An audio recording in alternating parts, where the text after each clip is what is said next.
Hello, you dear one. You've had a long day, haven't you? Tonight, imagine you're walking through a quiet European town. Cobblestone streets glistening after a soft rain, warm light spilling from small windows. And somewhere in the distance, a clock gently chimes as if the night itself is telling you can finally let go now. Close your eyes and picture a little lamp on a wooden table. A book opening slowly, pages breathing like wings. This is the world of Andersen, where even the smallest things have feelings. Where a match can hold a whole universe. Where a tin soldier can love with a heart that never trembles. Where a swan can be born from loneliness. Each story tonight is like a blanket, soft, old, and kind, not loud, not rushed, just steady, gentle, and relaxed. If you only want one short story to lull you to sleep, stay right here. I'll tell it very slowly, but if you'd like to drift deeper, with longer, fuller tales to carry you all the way through the night, turn on the full Andersen Fairytales playlist now. The town will stay quiet, the lamplight will keep glowing, and the stories will keep walking beside you until you disappear into sleep. Now, take a slow breath in and listen to our Andersen fairy tale for tonight.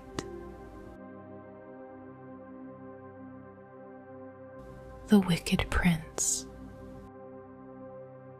There lived once upon a time a wicked prince whose heart and mind were set upon conquering all the countries of the world and on frightening the people. He devastated their countries with fire and sword, and his soldiers trod down the crops in the fields and destroyed the peasants' huts by fire, so that the flames licked the green leaves off the branches, and the fruit hung dried up on the singed black trees. Many a poor mother fled, her naked baby in her arms, behind the still smoking walls of her cottage, but also there the soldiers followed her, and when they found her, she served as new nourishment to their diabolical enjoyments. Demons could not possibly have done worse things than these soldiers. The prince was of opinion that all this was right, and that it was only the natural course which things ought to take. His power increased day by day, his name was feared by all, and fortune favored his deeds. He brought enormous wealth home from the conquered towns, and gradually accumulated in his residence riches which could nowhere be equaled. He erected magnificent palaces, churches, and halls, and all who saw these splendid buildings and great treasures exclaimed admiringly, "What a mighty prince!" But they did not know what endless misery he had brought upon other countries, nor did they hear the sighs and lamentations which rose up from the debris of the destroyed cities. The prince often looked with delight upon his gold and his magnificent edifices, and thought, like the crowd, "What a mighty prince! But I must have more, much more. No power on earth must equal mine, far less exceed it." He made war with all his neighbors and defeated them.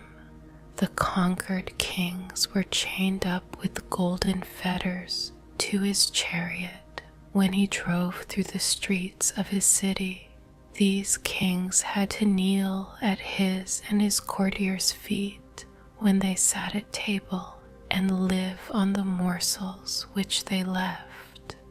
At last the prince had his own statue erected on the public places and fixed on the royal palaces.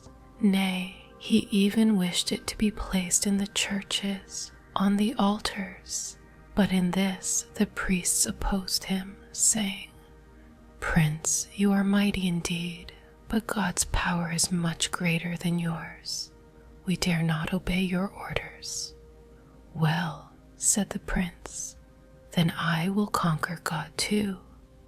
And in his haughtiness and foolish presumption, he ordered a magnificent ship to be constructed, with which he could sail through the air. It was gorgeously fitted out and of many colors.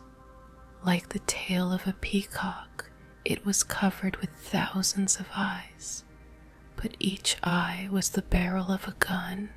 The prince sat in the center of the ship and had only to touch a spring in order to make thousands of bullets fly out in all directions.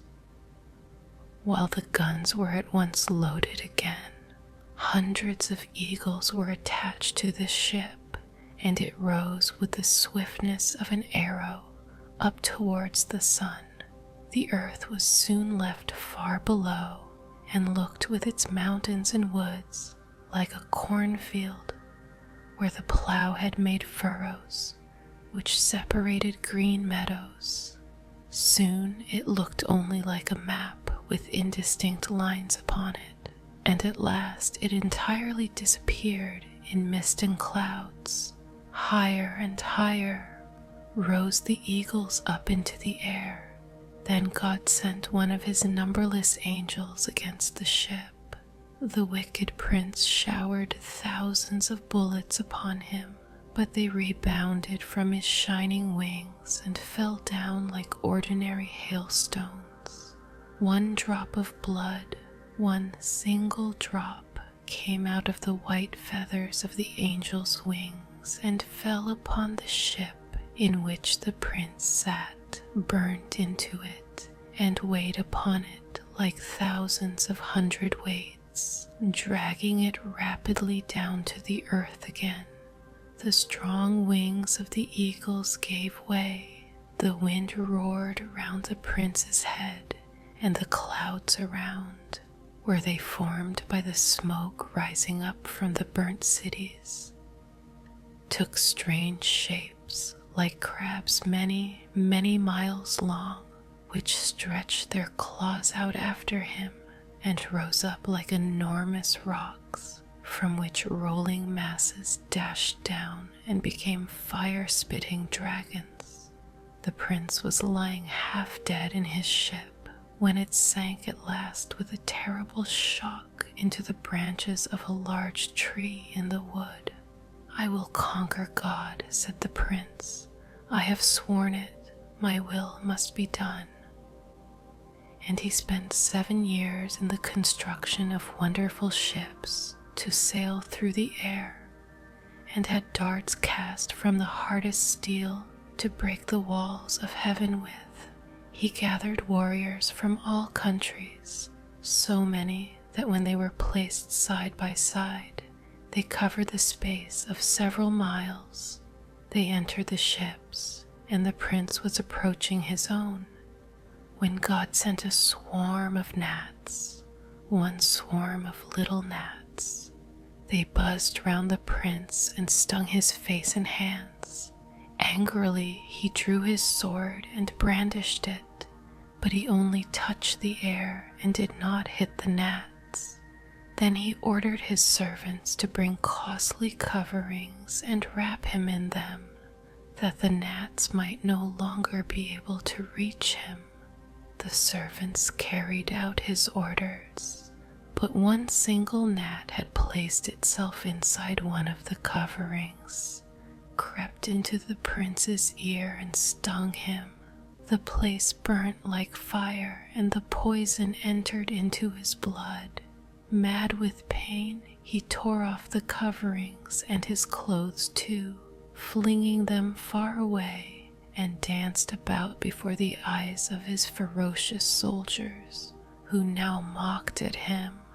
The mad prince, who wished to make war with God and was overcome by a single little gnat. And that is the story for tonight. If you're still awake, don't fight it. Just let the silence do what it was made to do. Let your thoughts be like snowflakes.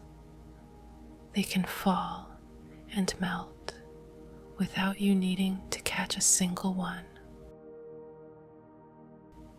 Take a gentle breath in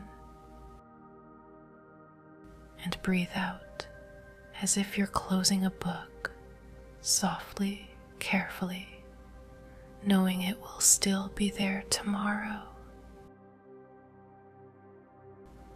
But tonight you don't have to hold anything. Sleep well.